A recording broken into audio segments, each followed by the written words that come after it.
இயேசுவின் அன்பு இதயங்களுக்கு காலை வணக்கம். இந்த நாள் உங்களுக்கு ஆசீர்வாதமாக அமைய வாழ்த்துக்கள்.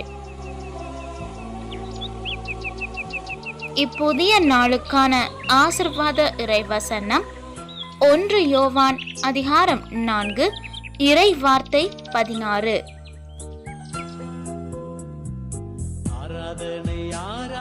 கடவுள் அன்பாய் இருக்கிறார்.